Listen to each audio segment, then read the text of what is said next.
Today, I would like to talk about a film that confused me for a long time. It still does, but to a slightly less degree. This will be the first of hopefully many new videos of this kind, and I do hope that you enjoy it.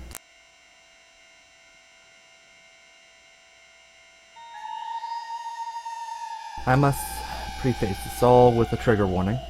We will be discussing rape, necrophilia, graphic violence, and murder. If these are things you cannot watch or listen to, then leave now and come back when I do a video on a lighter movie or upload a new game-related video. You have been warned.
Now, where were we? Right, the movie. I recently decided to go back and watch some of Clint Eastwood's older movies because I remembered his movies being very different than his more modern politics. Also, I love spaghetti westerns. Something about them just makes me really happy in a way that regular westerns don't. Me and my dad used to watch a lot of these movies together when I was a kid, so I suppose nostalgia's part of it, but it ain't all of it. Anyways, now that kick-ass opening has been ham-fisted in here, seriously, one of the best movie introductions ever, in my opinion, I decided to start with High Plains Drifter because I had only watched it once ever, and I remembered being very confused by the whole thing. I now understand why preteen me did not understand this movie at all. I would recommend that you watch it before you watch the rest of this video. I'm going to recap the story in great detail, but only to point out details that I think are important. I'll be leaving some stuff out, and nothing is really a substitute for just watching this on your own. It's a good movie and worth your time. On the surface, this movie has zero moral message, really. If you pay real good attention, you might pick up on something resembling one, but it takes some outside knowledge to actually start to put together exactly what this movie is about. We'll touch back on that later. First, let me vaguely walk you through the movie. You already saw how it opens. The stranger emerges from the haze of the desert and makes his way to Lago, a small mining town somewhere in California. The whole town you see in this opening was built in about 3 weeks, interiors and all, so that filming of all scenes could be done on location at Mohr Lake in California. The stranger arrives in this seemingly unremarkable town and stops by the saloon for a drink. He's harassed by some thugs who then follow him across the street to the barbershop and try to attack him while he's getting a shave. He kills all 3 of them with only 3 shots. Remember the trigger warning? Yeah, it's sort of important now. On his way out, a townswoman named Callie Travers deliberately bumps into him and begins insulting him as a backwards way of flirting. The stranger responds by dragging her into a stable and brutally raping her while a man with dwarfism listens to the whole thing with a smile on his face. He then walks out and gets a room for the night as if nothing happened. He has a nightmare of a man being brutally whipped to death, begging for help as the townsfolk in Lago watch on silently. I feel like it's worth mentioning that this is the second ever movie that Clint Eastwood directed, and the first one he both directed and starred in. While it isn't important to the rest of this essay, I feel that the cinematography of this movie is worth briefly discussing. He personally scouted out the location to build the town, and insisted that it be shot there instead of on a Universal Studios lot. And goddamn if that wasn't a good decision. Mohr Lake looks beautiful in this movie, and the buildings erected specifically for filming this are all put together with great attention to detail. Not one of them is a facade, and this extra effort really helps the world created for this movie feel more tangible. Anyways, enough about that. Back to the plot. The next morning he wakes up and goes to get the bath he paid for right before he was attacked by those thugs. It's here that he properly meets Mordecai, the little person that I mentioned during the rape scene. He's berated and mistreated by the owner of the barbershop, which is important to note for later. While the stranger is taking a bath, Sam Shaw, the current sheriff, comes in and informs him that no charges will be pressed against him for the killing of the 3 men. While they're having their conversation, Callie Travers comes in with a gun and attempts to kill the stranger. Despite being at point-blank range, somehow all of the bullets miss him as he sinks into the water of the tub. He re-emerges with his cigar drenched and their conversation over for now. The movie then cuts to the leadership of the town arguing over whether or not to hire the stranger as a replacement for the men he killed. See, the town had falsely charged and imprisoned 3 brutal murderers for stealing a gold ingot. They're due to be released in a few days, and they're supposedly going to come back and burn Lago to the ground for taking a year of their lives away. The men the stranger killed were the town's hired guns. Without them, Lago is defenseless. It's in this meeting that we first meet the preacher, Dave Drake, owner of the local gold mine, Mayor Jason Hobart, Morgan Allen, and Mr. Belding, owner of the town inn. These characters form what is effectively the government of this corrupt town and are responsible for any and all major decisions, so they decide to try and hire him.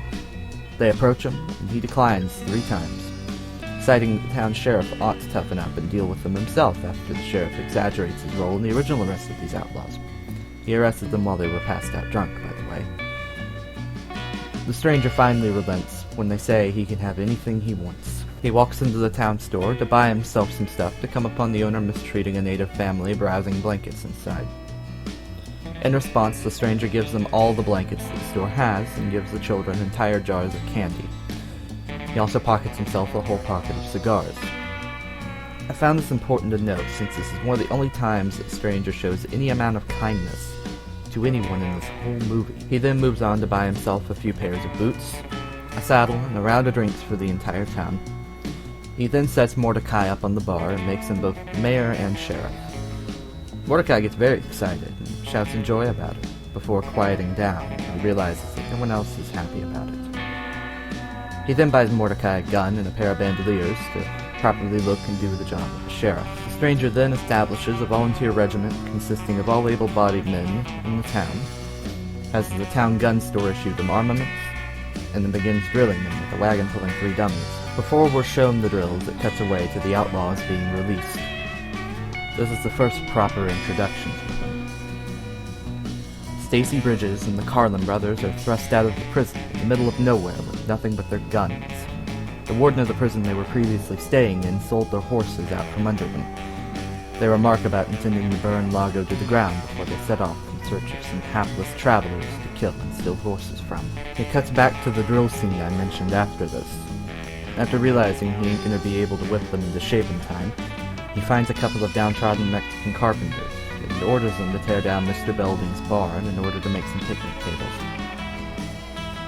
He then orders Mr. Belding to find an obscene amount of bed sheets, 400 gallons of red paint, and empty out his entire hotel of the people who lived there.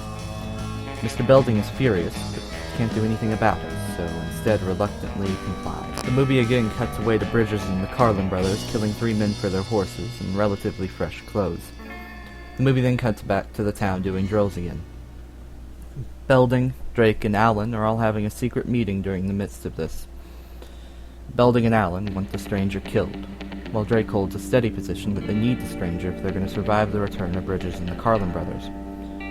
Belding and Allen insist that they might not even be returning, which the audience knows is certainly not the case.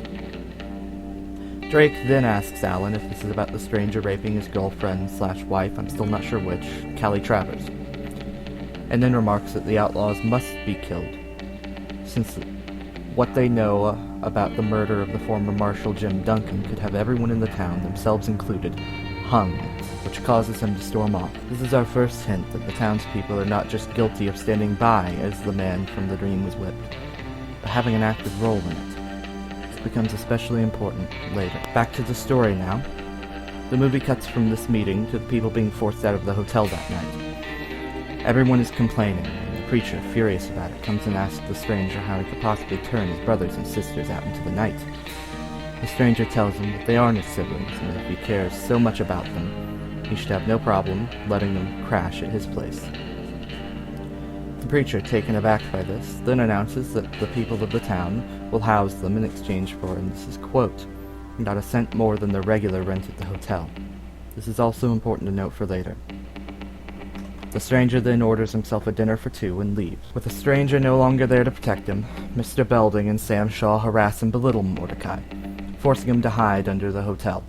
He then has flashbacks to watching Jim Duncan get whipped to death and being unable to do anything to help him. This flashback has more detail and shows that Sarah Belding, wife of Mr. Belding, tried to help, but was stopped by her husband. This is yet another important thing to note.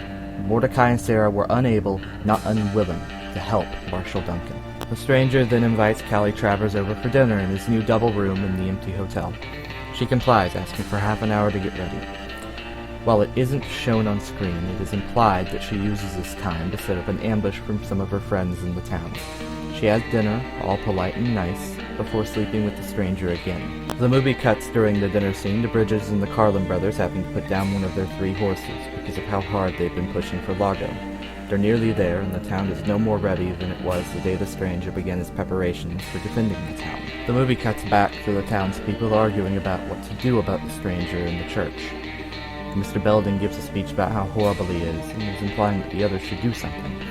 When Sam, the former sheriff, asks him why he didn't do anything about the stranger emptying out his hotel, Mr. Belding loses his temper. We then cut back to Callie and the stranger, seemingly asleep in bed. Several men approach the hotel, knocking Mordecai out to prevent him from helping. The stranger is asleep, but she isn't. She slips out, ensuring that the stranger is in bed and still asleep. The men enter the room with wooden planks and bats and moments later, and begin to beat the bed. In the dark, they can't see that the stranger isn't there anymore, but is instead on a small bit beside the window. He throws a lit stick of dynamite into the room and jumps from the building. The explosion destroys the whole upper floor of the hotel. The stranger then shoots the men as they try to escape. Morgan Allen makes it inside the first floor and takes Sarah Belding hostage. He shoots Morgan Allen in the arm and then lets him go. As he runs to get his horse, Callie pursues him and begs him to take her with him. He leaves her and rides into the dead of night. Callie runs off into the dead of night too after the stranger sees her. Mr. Belding is furious at the stranger, but drops his nerve when the stranger drags his wife into their bedroom, the only undamaged room in the hotel. He does nothing as she screams for help. This is an important detail too. For all of his talk about how they should do something and how he's tearing the town apart, he does nothing as he thinks he's watching a man drag his wife off to rape her. Of course, he doesn't. He lets her go once she's inside and simply lays in bed. They do eventually have sex, but it's 100% voluntary. When they wake up the next morning, Sarah tells the stranger of Jim Duncan. Says he has an unmarked grave and that the dead don't rest without them.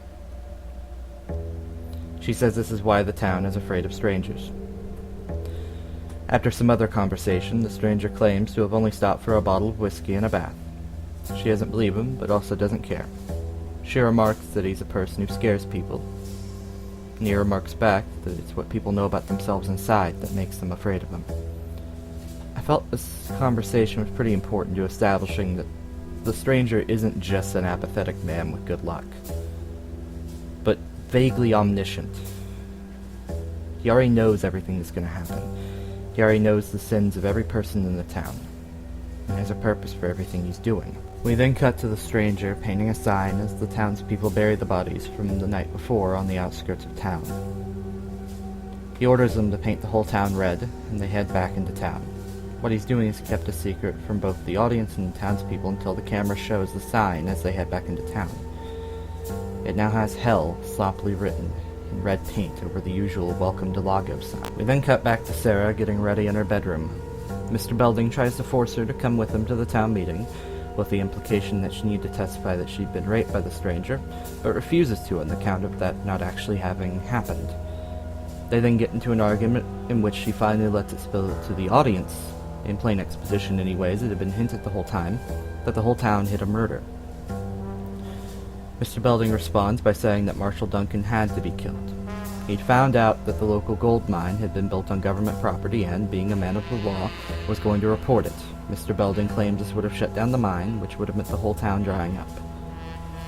Sarah's opinion remains unchanged, and she says she's going to leave him. Mr. Belding storms off without a single word. The movie then cuts to the stranger tracking the outlaws and into Morgan Allen's horse. He's slumped over on it. His whole right arm is covered in blood.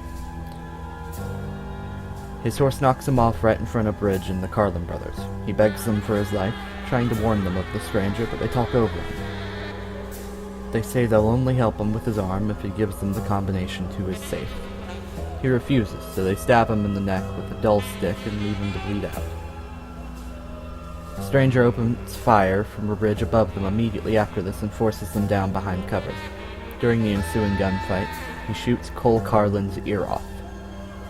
The stranger then leaves them be and continues on towards Lago. The stranger returns to town, now painted completely red and set up with a big banner and tables in the form of a picnic party, and warns them of the incoming outlaws. They all get ready and Mordecai asks when the stranger will be giving the signal. He tells them that he isn't going to, but instead that Mordecai will. He then gets on his horse and slowly rides out of town as all the townsfolk watch. They don't have time to pursue him and instead stay to defend the town. The outlaws ride in right as the stranger gets out of sight. Most of the defenders don't shoot when Mordecai gives the signal, and the few who do are killed. Sam Shaw is dragged by a whip through the town, and Dave Drake is killed trying to escape as the town is raided. Mr. Belding is nearly killed, but is shown mercy when he drops his rifle and begs. We then cut to the saloon after the sun has went down. The survivors are being held in here as Bridges and the Carlins decide what to do with them. The rest of the town is burning. Cole Carlin then drags in Callie Travers, who he says he found hiding in bushes near the town. Callie begins to beg Bridges to take her back. Apparently she'd been dating him before he was arrested. He jokes about how she must have felt awfully bad while, and this is quote, a crying and a humping in Morgan Allen's bed. The men are questioning the townspeople about the ambush, not knowing that it was a stranger yet, when Cole was pulled outside by a whip. The townspeople and remaining outlaws listen in silence as Cole Carlin is whipped to death, begging for help and mercy the whole time. Cole asks who the stranger is, but he stays silent as he kills him. Mordecai slightly smiles as he listens. The stranger ends it quickly by using the whip to break Cole's windpipe. The whip is tossed inside the saloon, The remaining two outlaws order everyone outside. When they all get out and see the body, 2 sticks of dynamite are tossed among them. Everyone except Bridges and Dan Carlin scatter. Turns out the sticks were duds, and now the outlaws are alone with the corpse of their friend. Bridges orders that they split up and search for the man. They do, and Dan is near immediately hung by a whip from an outside rafter of the general store. He dies near instantly. This leaves only Stacy Bridges, who begins firing wildly into the dark after the stranger throws an oil lamp at him. This leaves him out of bullets, and he hides behind the corner as he reloads. He then hears the voice of Jim Duncan. I think that the voice is Jim's, at least. It doesn't sound like Eastwood to me. Weakly call out for help. He then rounds the corner to see that there's no one there. The stranger then seemingly teleports behind him. Bridges notices and turns around. The stranger is shrouded in darkness, a burning building behind him silhouetting him. He slowly raises his gun in disbelief before being shot. He asks who the stranger is before being shot several more times. He asks again, before falling over dead. The camera cuts to Mr. Belding rounding a nearby building with a rifle. He aims to shoot the stranger, but is then shot in the back by Mordecai. The stranger and Mordecai exchange a smile before he walks towards Bridges' body. We then cut to the next day, with the outlaws being put in coffins. The camera then pans up to show the stranger on his horse, riding through the center of town. On his way out, he sees Sarah Belding with a loaded-up wagon preparing to leave. He reaches the graveyard on the outskirts of town, and stops to speak with Mordecai, who is doing something to a gravestone. "I never did know your name," Mordecai asks. "Yes, you do." The stranger then rides off, and the camera shows that the gravestone is the grave of Marshal Jim Duncan, who now has a marked grave. We then see the stranger literally fade out of existence as he rides into the haze of the desert. When I say fade, I don't mean sink under the horizon. I mean literally become translucent and then disappear. Now that that story has been finished, I must tell you another. Unlike this one, it is not fictional. It really happened. The consequences of this story are not the realm of fan debates and theories, but instead police investigations and the unanswered questions of those who lost something. Catherine Susan Kitty Genovese was born in Brooklyn to a pair of Catholic Italian-American parents. She lived a fairly normal life for 28 years. She'd only ever been arrested once, for bookmaking, and had moved into an apartment with her girlfriend, Mary Zylonko, sometime before 1964. I apologize if I mispronounced that second last name. On the morning of March 13th, 1964 at 2:30 a.m., she left her job at a local bar and headed home to her apartment. As she walked back, she noticed a man following her and ran to get to the door into the building. He caught up to her at this door and stabbed her twice. She screamed for help, and a neighbor from one of the apartments yelled, scaring him off, but no one came down to help her or successfully got the attention of the police at this point. She limped off and eventually collapsed near a locked door at the back of the building. It was here that he found her again. He stabbed her a few more times and then raped her while she was still alive. The only neighbor to come to her aid, Sophia Farrar, found her in a pool of her own blood and held her as she died. Calls to the police about the incident undersold the severity of it, and were mostly ignored in favor of high-priority calls. The attack started somewhere at 3:30 a.m., and an ambulance didn't pick her up until 4:15 a.m. Prevailing theories from the psychological research done in the decades afterwards theorized that people didn't help because of the social power relations between men and women at the time, or because they assumed it was a man beating his girlfriend or wife. The bastard who did it, Winston Mosley, was arrested during a burglary later that week. He confessed while in custody and was convicted for the crime. He also confessed to 2 other similar murders and said his motive was related to him being a necrophiliac.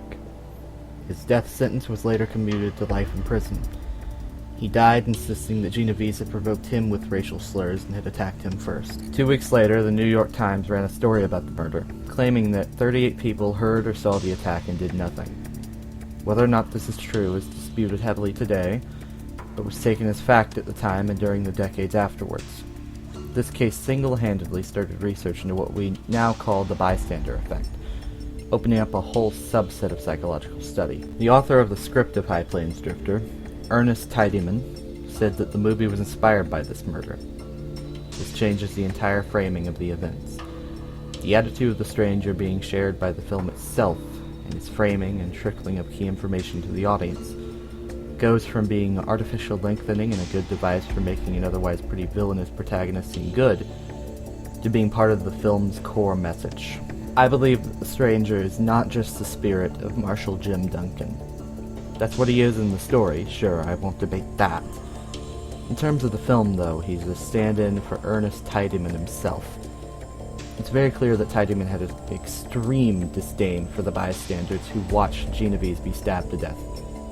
He was a crime reporter for many years and was employed by the New York Times at the time of the murder. Now, he didn't write the article about her murder himself, but I'm sure he heard a lot about it during his time there. The entire film is just thinly disguised hatred for those 38 people. The only people spared from the stranger's wrath were the immigrants and natives mistreated by the townspeople, Sarah Belding, and Mordecai. The reason for sparing and helping those first groups is pretty obvious. Sarah was spared because she tried to help. Mordecai was spared because he would have been killed on the spot if he had helped. Where the real crime and the movie diverge is at what the bystanders are guilty of. The bystanders of Kitty Genevieve's murder are guilty of allowing her to be brutally murdered, sure, but they didn't arrange it because she was going to report them for a crime. They didn't hire that man to stab and rape her. They didn't stop people from intervening or lie about the murder itself even happening. They didn't then cover up the hit they called upon her by having the hitman himself put in prison on false charges. No. All they did was stand and watch. Still wrong, still evil. Still something they should carry to their graves and answer for, but not something to torture them over. So Tidyman made the fictional bystanders be guilty of a conspiracy, and some of them ridden by guilt, others paranoia, some by both, and some by nothing at all. Tidyman punishes the people responsible by making them experience aspects of both Kitty and Marshall Duncan's murder. He has a stranger, the stand-in for his contempt, rape Callie Travers as punishment for both the real bystanders who did nothing as Kitty was raped, and as punishment for the character itself constantly seducing men only to betray them at the earliest opportunity. Now, we can talk all day about the layers of misogyny contained within that specific choice on his part, but that's for people much smarter than me. He has Mr. Belding experience loss through losing his business, barn, and wife. He has Morgan Allen pay by literally having to beg the men he betrayed for his life. He gives Dave Drake a chance to stand up for himself and at least die with some dignity, but he's too cowardly and greedy and throws it away, being gunned down while trying to hopelessly escape into the waves of Mono Lake. The same goes for Mr. Belding, who surrenders without a fight instead of facing up to his mistakes. In a way, both literally and metaphorically, he has the stranger create a hell for each and every person who stood by and did nothing, and worse for those who did more than nothing.